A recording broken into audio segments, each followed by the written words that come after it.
Bonjour à tous! Une vidéo un peu spéciale aujourd'hui. En fait, j'ai eu envie de vous partager, on va dire, les erreurs les plus fréquentes qu'on peut faire dans une pratique, dans le sens, pas pour pouvoir vraiment être, dire il faut pas faire ci, il faut pas faire ça, ou être moralisatrice, quoi que ce soit. Vraiment plus dans l'idée de pouvoir vous donner des petits, comme on dit ici au Québec, des petites cues pour vraiment avoir une pratique plus sécuritaire, en fait. C'est vraiment ça. Donc, tout ce que je vais vous dire dans cette vidéo-là, c'est des choses que moi, j'ai apprises, en fait, en pratiquant grâce à d'autres professeurs.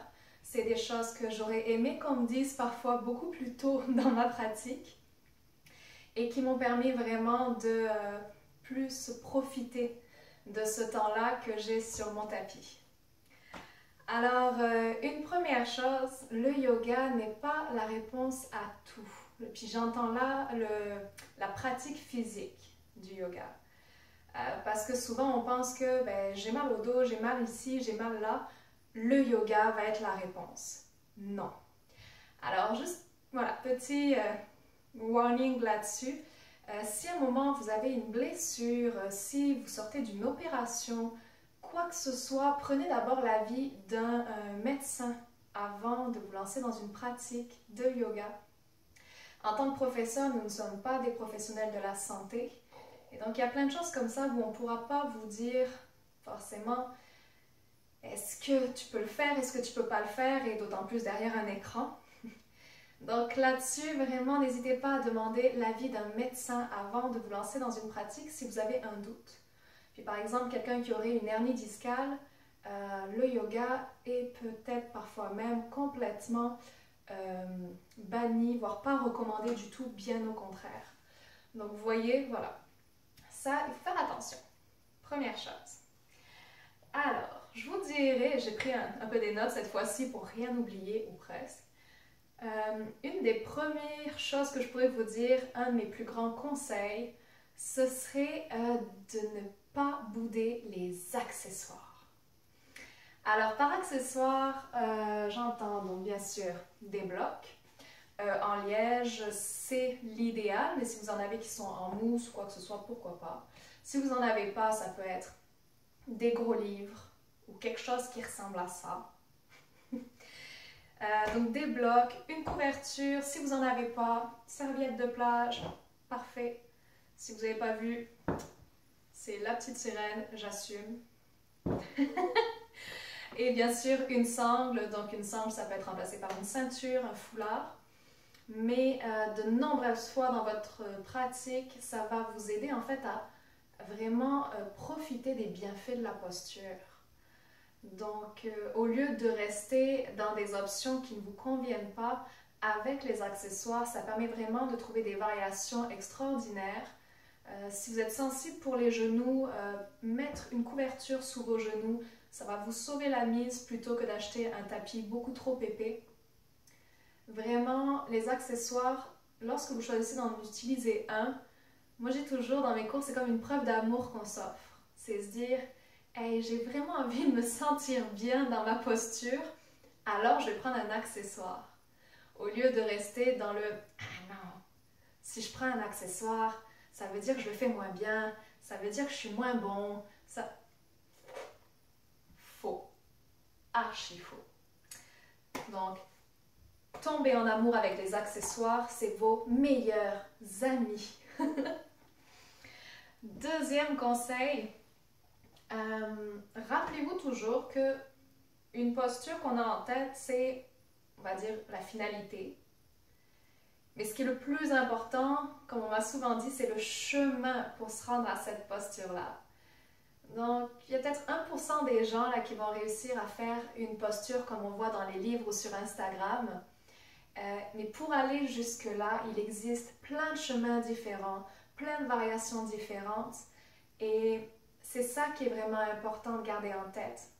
Peu importe où vous serez sur ce chemin-là, c'est ça le yoga. C'est pas juste la posture qui est ici.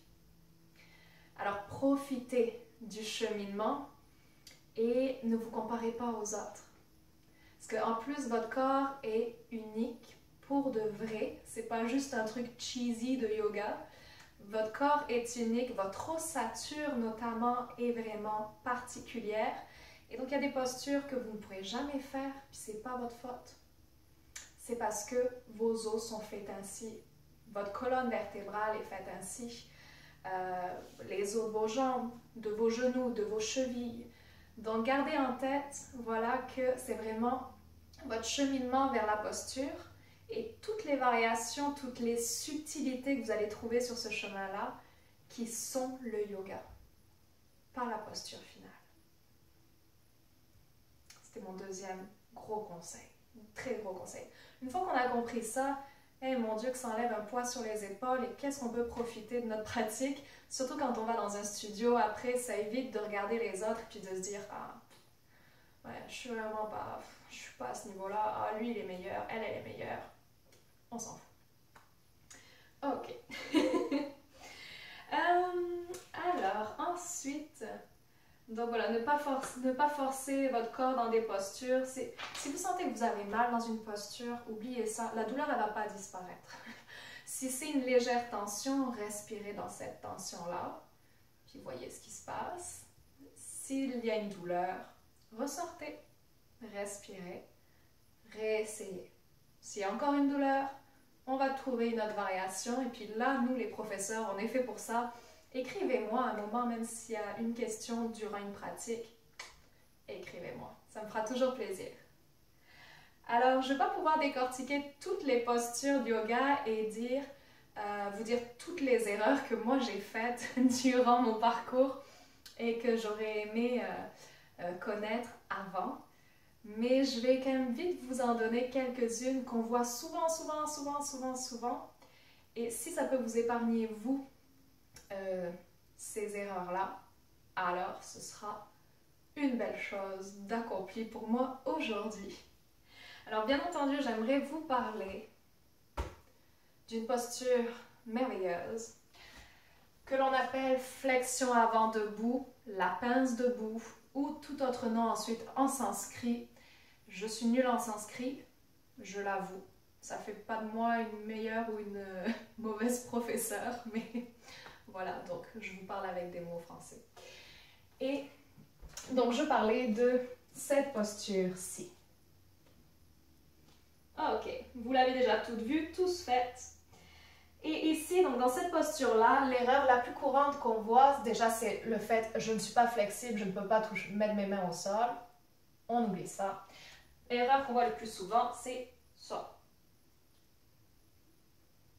Hein? Ok? Ok. Alors ça là, c'est quelqu'un qui ne veut pas plier ses genoux. Puis ce qu'il faut comprendre dans cette posture, c'est la première chose qu'on aimerait trouver, c'est le contact du ventre avec les cuisses. Et après, si on peut, on va détendre les jambes, mais d'abord ventre contre les cuisses. Donc ce qui va se passer là, c'est on va accepter de plier nos genoux. Puis on va le faire parce que ça fait du bien à notre corps et ça nous permet de venir masser le bas du ventre en respirant. Et ça, c'est merveilleux. C'est ce qu'on veut faire dans cette posture. Donc lorsque vous êtes dans la flexion, au lieu de garder les genoux tendus et les bras peut-être loin du sol, venez plier les genoux et voyez déjà comme le corps s'adoucit. Ramenez le ventre aux cuisses. Et si les mains ne touchent toujours pas le sol, vous pouvez ici avoir vos blocs d'ailleurs, de chaque côté, et déposer vos mains sur les blocs. La nuque est complètement relâchée. Et puis rappelez-vous, donc ce qu'on veut, c'est ventre contre les cuisses. Super. Et peu à peu, si vous évoluez dans votre pratique et que vous gagnez en flexibilité à l'arrière des jambes notamment, vous allez pouvoir en effet détendre un peu plus les genoux, garder toujours le ventre collé aux cuisses et au fur et à mesure peut-être venir dans une posture plus instagrammable. Mais rappelez-vous ça, ventre aux cuisses, nuque relaxe et les mains sur le sol ou sur des blocs pour éviter d'avoir les bras complètement ballants qui ne savent plus quoi faire. Ah, première posture qu'on voit très souvent. Ensuite, j'aimerais vite vous faire naviguer dans des postures qu'on voit tout le temps dans les salutations au soleil. Et à nouveau, ceci pour votre sécurité, les amis. On va parler ici notamment de notre planche du chaturanga et du cobra. Je suis en train de perdre ma barrette. Ok. Planche complète. Pareil, on l'a déjà vu en photo. Hop, les doigts bien ouverts. On a les abdominaux actifs, on pousse dans les talons à l'arrière. Bref. Mais si vous sentez que le bas du dos est en train vraiment de s'affaisser et que ça devient difficile pour vous d'engager les abdominaux, donc comme je suis en train de faire en ce moment, privilégiez les genoux au sol. Donc on préfère toujours privilégier l'intégrité de la posture plutôt que le visuel de la posture. Ok? Donc ça va être votre première option. Si vous avez mal au poignet, on peut venir sur les avant-bras. On adapte en permanence. Mais donc, à nouveau, si vous savez que les abdominaux ne sont pas encore assez solides, genoux au sol. Même chose pour descendre en chaturanga. La posture complète qui est une posture très avancée, je vous le dis. C'est celle où on va ensuite plier les coudes et descendre millimètre par millimètre, le corps parallèle au sol. Je ne sais même pas si j'y suis. Ok. Donc ça, si c'est trop intense pour vous, à nouveau, on vient déposer les deux genoux au sol. Et on travaille à garder la sangle abdominale la plus engagée possible en descendant le corps millimètre par millimètre. Ok. Ça vaudra 100 fois mieux, puis ça va venir travailler vos épaules, renforcer vos poignets. Ça vaudra 100 fois mieux que de vouloir faire la posture complète et finalement faire la crêpe. Non, on ne veut pas de crêpe. Après la pratique, mais pas pendant la pratique. Ok. Donc on se rappellera, chaturanga, genoux au sol s'il faut. Et on se concentre sur les abdominaux, nuque longue. Super. Et on arrive au sol. Pour notre cobra, les pouces sont près des côtes. Les coudes près du corps, les épaules enroulées. Ici, vous ne devriez même pas pousser dans les mains, ce qui va en fait vous donner le choix de remonter juste un peu la poitrine ou un petit peu plus haut si vous avez déjà une certaine flexibilité au niveau de la colonne vertébrale. La hauteur ne compte absolument pas, ce qu'on veut c'est vraiment dégager la poitrine. Donc j'en vois parfois même qui pratiquent en soulevant les mains du sol pour le cobra. Et c'est parfait aussi car ça évite de vouloir pousser dans les mains et monter trop haut. Si vous montez trop haut, vous allez compresser les vertèbres et ça à terme, ça va vous faire très mal.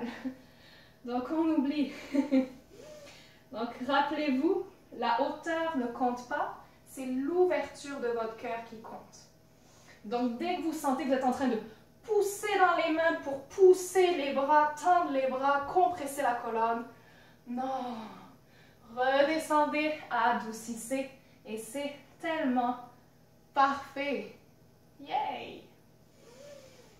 Ok, dernière posture de notre salutation au soleil. Levé inversé. Je ne vais pas vous le décortiquer, sinon on va passer 1 heure là-dessus. Mais à nouveau, comme lorsqu'on était dans notre fente, notre flexion avant tantôt, je vous inviterai chaleureusement à garder souvent l'arrière des genoux pliés. Parce que lorsqu'on va s'obstiner à vouloir toucher les deux talons au sol, déjà il y en a pour certaines personnes, on ne va jamais pouvoir faire ça, c'est anatomique. Si on s'obstine à toucher les talons au sol, parfois on va avoir le dos qui s'arrondit. Car on a moins de jeu pour pouvoir vraiment allonger la colonne vertébrale vers le ciel. C'est plus difficile pour le corps. En pliant les genoux, en adoucissant l'arrière des jambes, vous offrez un espace supplémentaire pour engager le bas des abdominaux et tirer les fesses vers le ciel.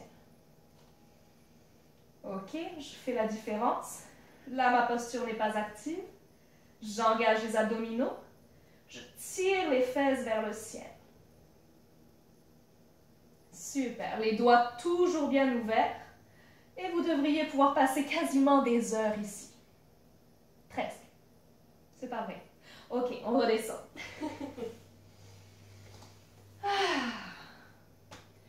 Donc ça, voilà, c'est des petites cues sur des postures très très connues qui, j'espère, vous aideront. Comme je vous disais, on ne peut pas faire toutes les postures, sinon on en aura pour 1000 ans. Juste faire attention, votre guerrier 2, de toujours avoir le genou bien au-dessus de la cheville également. Donc on essaye de ne pas laisser le genou dépasser, sinon à terme, ça va faire mal aussi. Et lorsque vous faites, je ne sais pas comment je suis descendue, mais je suis descendue. Et lorsque vous faites des postures d'inversion sur les épaules, comme par exemple un demi-pont ou la chandelle, qui serait ceci.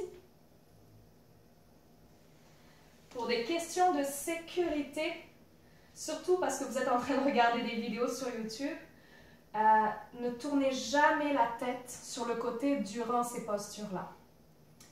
Pourquoi? C'est parce que si jamais vous tombez de la posture, puis ça peut tellement arriver, c'est pas grave, si votre menton n'est pas légèrement vers la poitrine et la nuque au neutre, si vous avez le visage tourné sur le côté, vous vous exposez à des blessures supplémentaires au niveau des cervicales.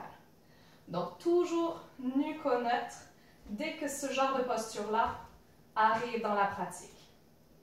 Donc écoutez ce que vous dit le professeur dans la vidéo, faites confiance, mais essayez de résister absolument à l'envie de regarder ce qui se passe. Donc voilà. J'espère que ces petites informations-là vous aideront pour améliorer, découvrir, explorer votre pratique, tout en vous rappelant que c'est le chemin qui est le plus important, que chaque jour sera différent sur votre tapis. Alors, amusez-vous, profitez-en. C'est des moments pour vous que vous vous offrez, c'est des merveilleux cadeaux. Merci de vous les offrir. Je vous dis à bientôt. N'hésitez pas à laisser des commentaires, à m'envoyer d'autres questions s'il faut. Ça me fera un plaisir de vous répondre. Namasté.